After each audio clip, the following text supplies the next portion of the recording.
Mientras el mundo entero celebra la Navidad, hay muchos países que siguen en guerra, pero aún así, en esos sitios muchas personas sueñan con la paz, con una tregua en medio de las balas.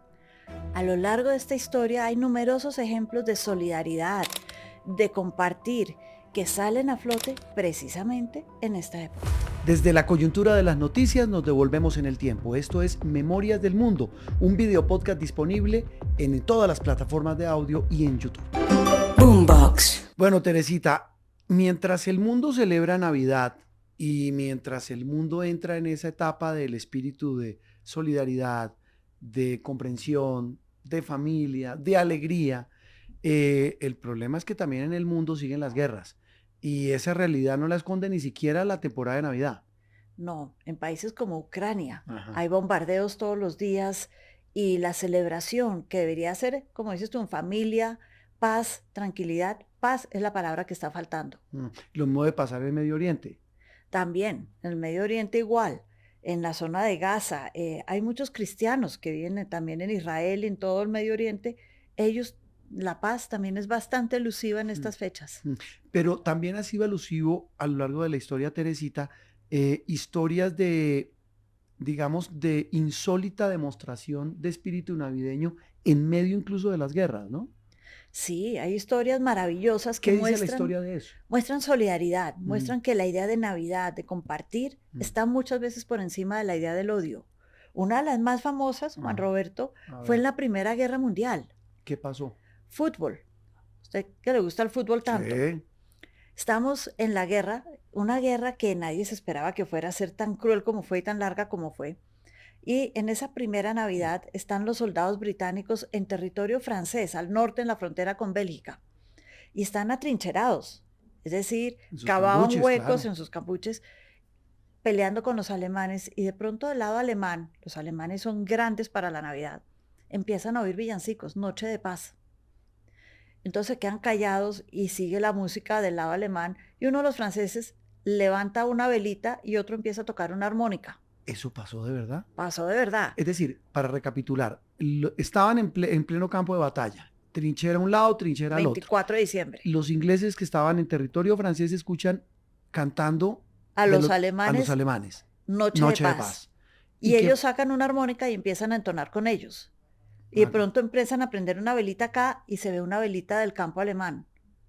Y otra velita y otra más y empiezan a tirarse comida de un lado al otro hasta que sacan una banderita blanca y empiezan a asomar la cabeza y terminan cantando villancicos juntos. Y no solo cantaron villancicos juntos toda la noche y compartieron lo poco que les quedaba en sus raciones de comida, sí. sino que armaron, improvisaron una cancha de fútbol y jugaron Gran Bretaña contra Alemania. ¿Se sabe quién ganó? ¿Solo por el detalle? No sé quién ganó, pero yo creo que es el partido de fútbol más intenso en el sentido de paz, solidaridad y demostrar que podemos estar por encima de la violencia. Qué maravilla. La historia muestra otros ejemplos de, digamos, como que aflora el espíritu de digamos, lo mejor de la naturaleza humana en Navidad en medio de las peores condiciones, como, pues, sobre todo en una guerra. Yo creo que sí. En la Segunda Guerra, ya cuando estaba por terminar, 1944, hay dos grandes ejemplos. Ujú. El primero de ellos en Hungría. Ujú. Hungría, que era una parte donde reinaban los alemanes, Sí. más que otros. Pero ya había tropas americanas. Y había 3 soldados que después de un enfrentamiento con los alemanes, había uno de ellos heridos, se perdieron. No sabían cómo devolverse a su campamento. Nieve por todos lados, blanco por todos lados, no sabían en dónde estaban. Empezaron a caminar y llegaron a una casita. Y ahí vivía una señora con su hijo. Y la señora, sabiendo que era muy peligroso recibirlos, era recibir al enemigo, pues era 24 de diciembre y había un soldado herido. Entonces le dijo, sigan, compartan la comida y acostaron al herido. Pasaron unas horas y otra vez golpearon en la puerta. Esta vez eran los alemanes.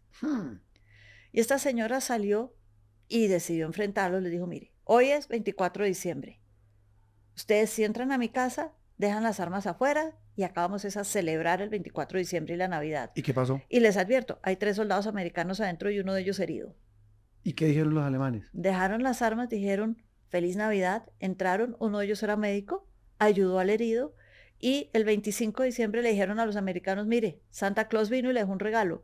Les dieron una brújula para que no se volvieran a perder y les dijeron cómo llegar al campamento y les dieron horas de ventaja.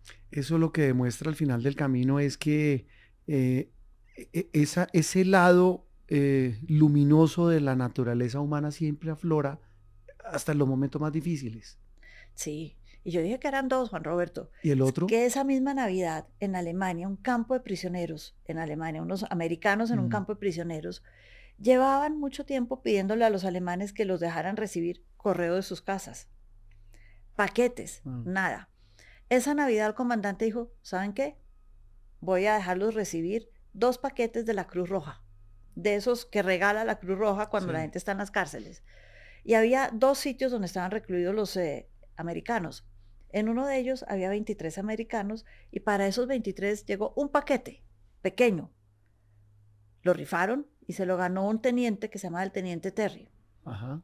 Y el teniente lo abre y había un cepillo de dientes, una crema de dientes, 2 barritas de chocolate, un tarro de leche evaporada y unos paqueticos de azúcar.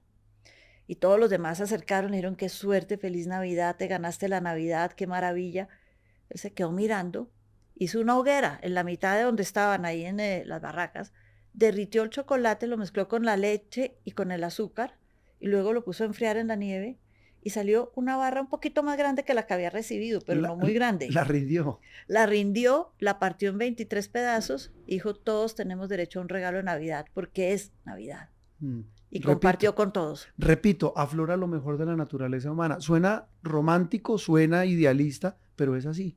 Nos hace pensar en los otros, en los demás. Nos saca de esta guerra que llega a ser tan odiosa a veces que Ucrania, por ejemplo, está cambiando la fecha de celebración de Navidad para no parecerse a los rusos. ¿Y entonces cuándo la va a celebrar? Los ortodoxos celebran en enero, cerca del 6 de enero. Ahora la adelantaron para el resto del mundo cristiano a diciembre. Es que no queremos nada que ver con los rusos. Así como vemos esos sentimientos maravillosos de solidaridad. Esta es la otra cara. Hay una cara en la guerra que sigue siendo la guerra y sigue siendo un momento terrible. Y eso le iba a decir yo, Teresita. ¿Qué momentos de la historia recuerda usted que en medio de ese espíritu navideño la guerra recrudeció? Muchos. Diciembre además es invierno en los países del norte. Es que por eso le pregunto, ¿aprovechan esa desventaja del enemigo? Claro. Por ejemplo, las visitas de Napoleón, la invasión de Napoleón a Rusia, también se da, y la gente lo único que quería era llegar a celebrar Navidad en Moscú. Obviamente perdieron todo y recrudece. El invierno sirve de herramienta, de instrumento también de la guerra para muchos, y recrudece la guerra. Recrudece en el sentido, si nos volvemos a la realidad actual de Ucrania, recordemos que hace 2 años, la primera Navidad en guerra en Ucrania, estábamos hablando de una Europa sin gas, con frío, sin calefacción. Recrudece también esa idea de yo puedo controlar esta guerra a través de otros instrumentos. Claro, que es como un aguinaldo macabro, si uno lo puede llamar así en términos muy coloquiales. Un regalo que nadie quiere recibir. Sí, y una historia que muestra que de todas maneras al final del camino, no necesariamente en guerra, pero el ser humano siempre vive en conflicto.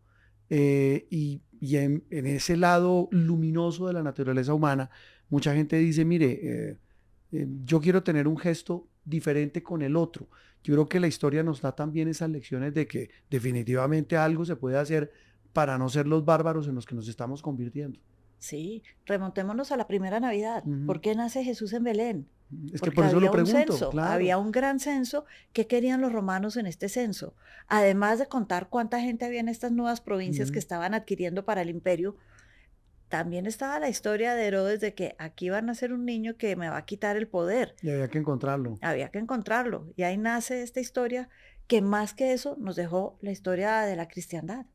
Los orígenes de la Navidad, Teresita, porque las noticias también tienen historia. Esto es Memorias del Mundo, un video podcast disponible en YouTube y en todas las plataformas de audio.